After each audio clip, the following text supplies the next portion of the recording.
அன்பு நண்பர்கள் அனைவருக்கும் வணக்கம். என்னுள் இருந்து என்னை இயக்கிக் கொண்டிருக்கின்ற இறையருளுக்கும், குரு அருளுக்கும் என் மனமார்ந்த முதற்கண் வணக்கத்தையும், நன்றியையும் தெரிவித்துக் கொண்டு, வாஸ்து அப்படிங்கிறத பொதுவா என்னுடைய வாடிக்கையாளர்கள் கேட்ட கேள்விகள நான் எழுதி வச்சுக்கிற பழக்கம் உண்டு. அப்படி எழுதி வச்சுக்கிற பழக்கத்தோட இணைந்தது தான் இந்த வாஸ்து அப்படிங்கிற ஒரு விஷயம்.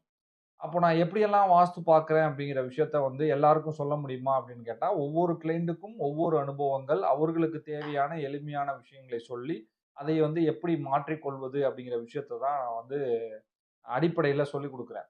பொதுவா வாஸ்து அப்படின்னு என்னைய கூப்பிடுறாங்க அப்படின்னா, அவங்களுக்கு வடகிழக்கு என்கின்ற ஈசான்யமும், வாயு மூலை என்கின்ற வடமேற்கு பகுதியும் சரியாவதற்கான வாய்ப்புகளை நானே உருவாக்கிக்கிறேன். அந்த உருவாக்கக்கூடிய விஷயங்கள் அந்த வாடிக்கையாளர்களுக்கும் சரியாகுது அப்படிங்கிற விஷயம் தான் உண்மை. நடந்துகிட்டு இருக்கக்கூடிய விஷயம். இப்ப எதார்த்தமா ஒரு லாஸ்ட் வீக் கூட எங்களுடைய நண்பர், குழுவை சேர்ந்த நண்பருக்கு ஒரு விஷயத்த நான் சொல்றேன். இந்த மாரி வடக்கு குளோஸா இருக்கு அப்படின்னு சொல்றேன். அவர் என்ன சொல்றாரு அப்படின்னா, "டயகிராம்ல சரியா இருந்துச்சு. பட் கட்டும்பொழுது நான் ஒரு 2 நாள் ஊருக்கு போயிருந்தேன். கடகடன்னு கட்டிட்டு முடிச்சுட்டாங்க. சரி கட்டுன வீட்ட இடிக்க வேணாமே அப்படின்ட்டு நான் பால் காய்ச்ச விட்டுட்டேன். பால் காய்ச்சி ஒரு 6 இயர்ஸ் ஆயிடுச்சு. ஒரு சின்ன சின்ன நெருடல்கள் இருக்கு.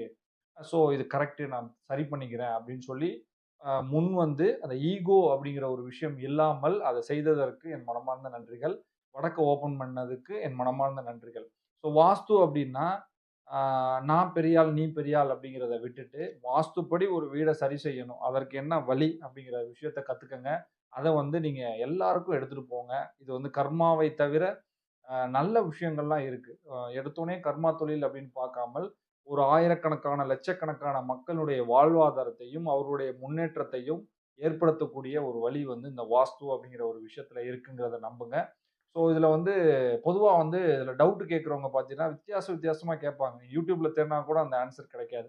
அதுல முதல் கேள்வி என்ன கேட்டிருக்காங்க அப்படின்னா, ஷோகேஸ் மாதிரி பூஜை ரூம் வைக்கலாமா? அது எங்கே வைப்பது? அப்படின்னு ஒரு கேள்வி கேட்பாங்க.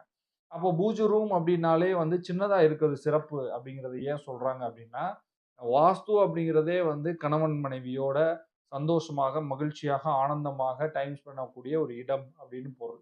அப்போ அந்த இதுல பூஜை அறை அப்படின்னு சொல்லி ஒரு 10க்கு 10ஓ, ஒரு 10க்கு 8ஓ வைக்கிறோம் அப்படின்னா, அதுல பூஜை புனஸ்காரங்கள் அப்படிங்கிற ஒரு விஷயம் உள்ள வந்துரும்.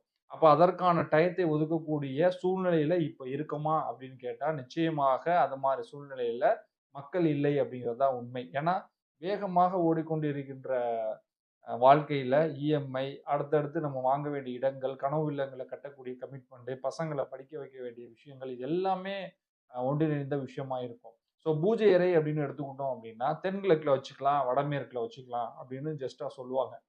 பொதுவா பூஜை அறைக்கு ஆப்போசிட்ல ஜன்னல் அமைப்பு இருந்தால் மட்டுமே, அந்த பூஜை ரூம் மிகப்பெரிய லெவல்ல உங்களுக்கு சப்போர்ட் பண்ணும் அப்படிங்கிறது தான் உண்மை.